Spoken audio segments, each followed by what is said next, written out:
unity, long live, long live, long live. Student unity, long live, long live, long live. Student unity, long live. Hello Hyderabad, welcome to HCF channel. ఈరోజు మనం గచ్చిబౌలిలో ఉన్న Hyderabad central యూనివర్సిటీకి వెళ్దాం. Hyderabad central యూనివర్సిటీలో 400 ఎకరాలను అమ్మడానికి auction పెడుతున్నామని Revanth Reddy ప్రభుత్వం ప్రకటించింది. దానికి నిరసనగా వందలాది మంది హెచ్సియు స్టూడెంట్స్ యూనియన్ ఎస్ఎఫ్ఐ చొరవతో పెద్ద ర్యాలీ తీసి ధర్నా చేశారు. దానికి స్టూడెంట్స్ తో పాటుగా ఫ్యాకల్టీ కూడా హాజరయ్యారు.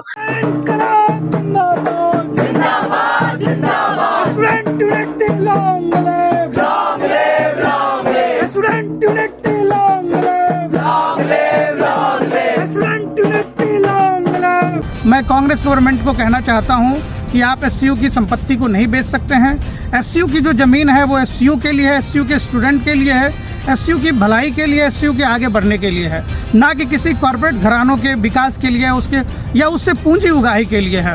साथियों, मैं आपको ये भी बताते चलूँ, इसी एससीयू कैंपस से तेलंगाना जो मिनिस्ट्री है उसके 2 बड़े मिनिस्टर इसी एससीयू कैंपस से पढ़ के निकले हैं। मैं ये उनसे सवाल करना चाहता हूँ कि जिस कैंपस ने आपको एजुकेशन दिया, जिस कैंपस में आपने पढ़ाई की, उस कैंपस को बेचते हुए क्या आपको शर्म नहीं आती? అసలు ఈ ఇష్యూ గురించి మాట్లాడుకునే ముందు మనం దీని హిస్టరీ గురించి కొంచెం తెలుసుకుందాం. ఈ కథ 1974లో మొదలైంది.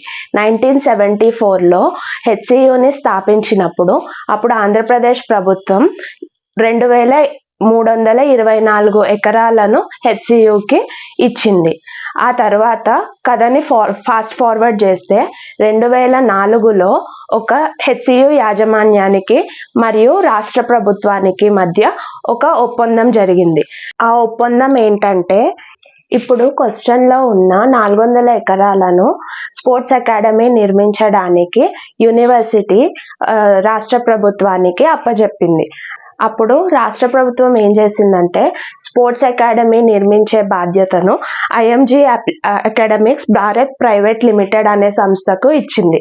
అయితే అప్పుడు రాష్ట్ర ప్రభుత్వం అప్పుడున్న మార్కెట్ రేట్ కన్నా తక్కువ ధరకే ఈ ప్రైవేట్ సంస్థకి ఈ 400 ఎకరాలను ఇచ్చింది. స్పోర్ట్స్ అకాడమీ నిర్మాణం జరగలేదు. ఇక ఈ వ్యవహారం అంతా హైకోర్టు దాకా వెళ్ళింది.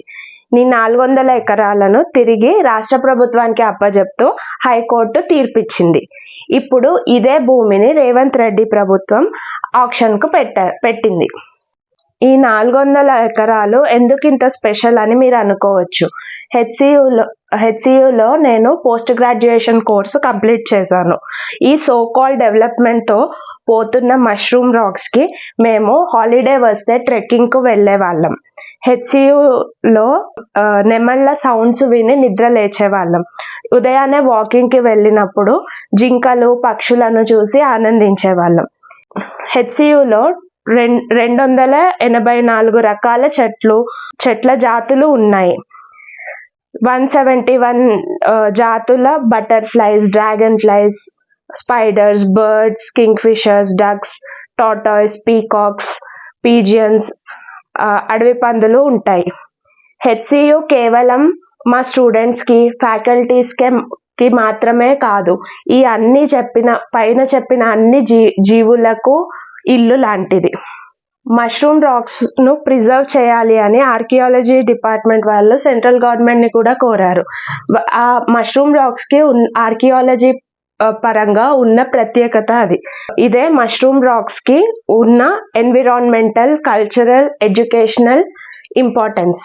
మీరు ఎప్పుడన్నా అటువైపు వెళ్ళినప్పుడు ఒకసారి గమనించండి. హెచ్సియు చుట్టుపక్కల అంతా పొడవాటి బిల్డింగ్స్ ఉంటాయి. కాబట్టి లంగ్స్లా మిగిలి ఉన్న ఈ హెచ్సియు ఫారెస్ట్ని నాశనం చేయొద్దు. ల్యాండ్ ఎంక్రోచ్మెంట్స్కి వ్యతిరేకంగా హైడ్రాని తీసుకొచ్చిన రేవంత్ రెడ్డి గారు మరి ఇది మా హెచ్సియు భూములను ఎంక్రోచ్మెంట్ చేస్తున్నట్టు కాదా? చెరువులను, కుంటలను పునర్నిర్మిస్తామని చెప్పి స్టేట్మెంట్స్ ఇస్తున్నారు కదా. మరి హెచ్సియులో ఉన్న బఫెల్లో లేక్, పీకాక్ లేక్ సంగతి ఏంటి? ఈ 400 ఎకరాల భూమిని అమ్మడానికి గతంలో బీఆర్ఎస్ ప్రభుత్వం కూడా విశ్వ ప్రయత్నాలు చేసింది. కానీ హెచ్సియు స్టూడెంట్స్ యూనియన్ ప్రొటెస్ట్ల వల్ల ఆ ప్రయత్నాలన్నీ విఫలమయ్యాయి. అలాగే ఛత్తీస్గఢ్లోని హన్స్దేవ్ ఫారెస్ట్ని కొట్టేసి కోల్ మైన్స్లా మార్చడానికి అదానికి అక్కడి బీజేపీ ప్రభుత్వం అప్పజెప్పింది. మరి ఈ బీఆర్ఎస్ ప్రభుత్వానికి, బీజేపీ ప్రభుత్వానికి మరియు ఈ కాంగ్రెస్ ప్రభుత్వానికి తేడా ఏంటి? ప్రభుత్వ భూములను ప్రజా ప్రయోజనాలకు వినియోగించాలే గాని ప్రభుత్వాలు రియల్ ఎస్టేట్ ఏజెంట్ల లాగా వ్యవహరించకూడదు. భూములు అమ్ముతూ ఎంతకాలం అని ఈ ఆర్థిక వ్యవస్థను నడుపుతారు? కాబట్టి రేవంత్ రెడ్డి ప్రభుత్వం వెంటనే ఈ ఆక్షన్ నిర్ణయాన్ని వెనక్కి తీసుకోవాలి. హెచ్సియుకి చెందిన ఈ 400 ఎకరాల భూమిని తిరిగి హెచ్సియుకే అప్పజెప్తూ జియోని విడుదల చేయాలి. రీసెర్చ్ అండ్ ఎడ్యుకేషన్ కోసం కేటాయించిన ఈ భూమిని రీసెర్చ్ అండ్ ఎడ్యుకేషన్ కోసమే వినియోగించేలా చర్యలు తీసుకోవాలి.